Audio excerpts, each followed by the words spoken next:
everyone, welcome back here at Third Party and Supply Chain Cybersecurity Summit. We're here in Amsterdam.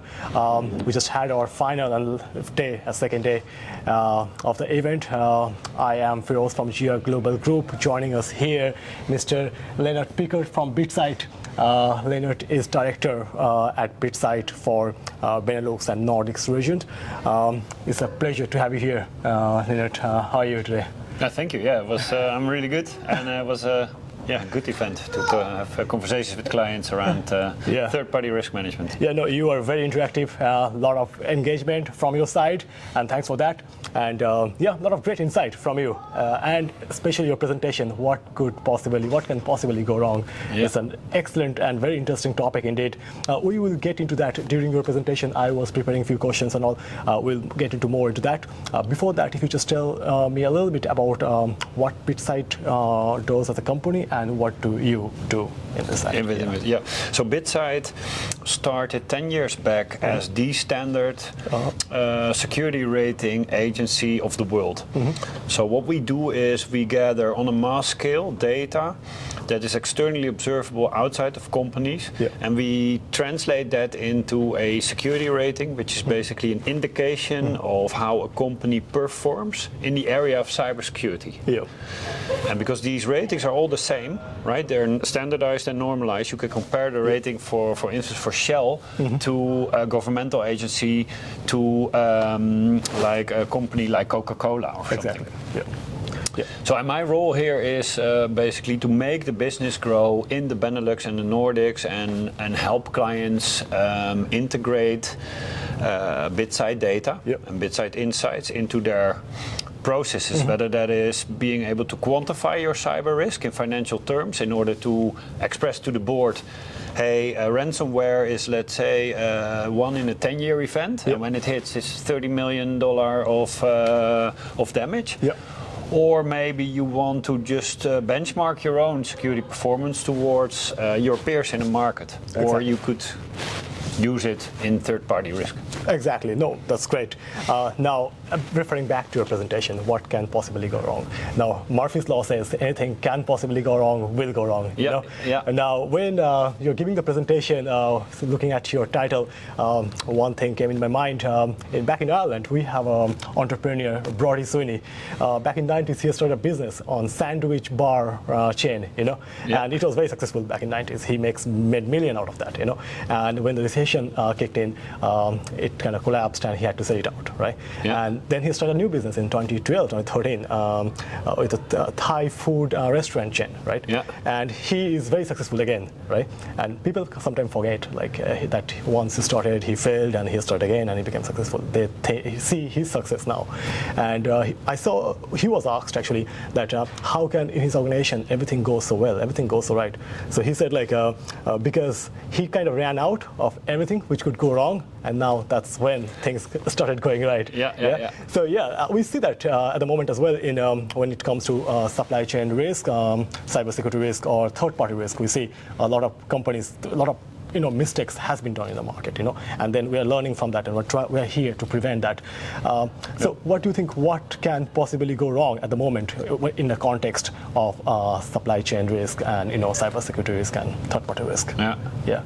What do you think, what can possibly go wrong? Why do you choose this topic, So I choose this as sort of a theoretical lens to look at your third-party risk management program, because it can go wrong from the start if you do not understand that third-party risk needs to be an integrated capacity that's integrated in the way you do business within your company and when you're doing business with your suppliers, right? And with integrated, I mean that business owners understand that, for instance, when they are designing a new product which they want to bring to the market, and they are going to involve with third parties, that it needs a little bit of time to understand whether this supplier is actually a security risk or whether they are up to par. And that you can actually, as a company, share your data that maybe you get from your clients with that third party. So what could go wrong there is maybe the business waits too long in order to ask to the security assessors, right? Yeah. Oh, I need to contract next Monday. Can you please do the risk assessment? Yeah. So that's too late, right? Yeah. And that's a symptom of internally people not working together. Yeah. And that's just a small part of what could go wrong, because ultimately if you share data with the wrong party, exactly, they're not being very secure with it, you could end up being litigated, fined, have IT reputation risk. And when you quantify that in financial terms and then talk to a business owner, right, owning, let's say, a part of the process within a company, and you're able to explain, listen, if this happens, then this will be your fine. These damage types will be there. And we think this will happen every once in 5 years. Indeed. Then the business owner starts to understand, okay, this is actually really a risk for me. So now you explain to me what could potentially go wrong. Yeah, that's very compelling. It makes so much sense. And I know what can possibly go wrong. It's so vast topic to talk about. There's so many things which can go wrong. To be a bit specific, like I have a question here for you. What should be companies doing to improve their cybersecurity posture with regards to supply chain risk? Yeah, it's a very good question. So first of all, you need to, the first step is know who you are doing business with. What companies are in your supply chain? What are you sharing with them? How important are they to you? So classification of the suppliers. There's lots of times we start to talk, having conversations with potential clients, and they know that they have, let's say, 10,000 suppliers in their supply chain, which is a pretty big number. But when you ask, okay, how critical are they to you? Then it becomes fuzzy, because you can start doing business with a company 5 years back, and then if that company is actually successful, you will start to consume more services. Exactly. So the relationships changes, right? So the first step is, I think, know yourself in terms of who are you doing business with. That's very insightful. Now, BitSight approach is quite comprehensive, like when it comes to third-party management, or fourth-party management, or vendor management integrations. So, do you think like the organizations leverage the full potential of the solutions you have? The solution for supply chain risk, all the solutions you have. Are the organizations actually, using it towards the full potential? That's a good question. So our clients are not always using it to the full potential. And that is, I think, our challenge, right? It's our responsibility to ensure that our clients are using it to the full potential. So which means that we do a lot of education. We help them a lot. We run a lot of workshops to explain to our clients, whether that is the risk department, whether that is the procurement department, or it could be the business owners, it could be all kinds of different disciplines that can get value from the platform. So I would say yes and no, because there's always room to improve. Exactly. Right?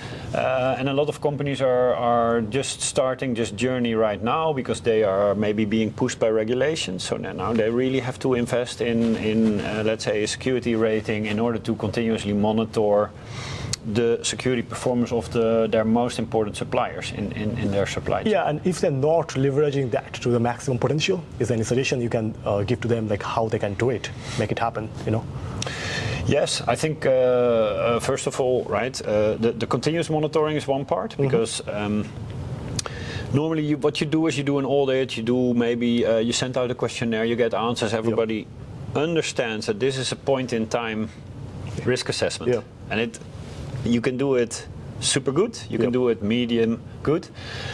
The fact stays that in cybersecurity things move so fast that a point in time risk assessment is really only valuable for, let's say, that particular moment in time. So as per that moment, you got to realize, how are we going to scale up our view, because we are responsible for the companies that we work with and we're sharing our data with. Exactly. That's very thought-provoking what you have said there. I have a very interesting question here actually. How does BitSight see the upcoming introduction of new reinforcement compliance, such as like DORA,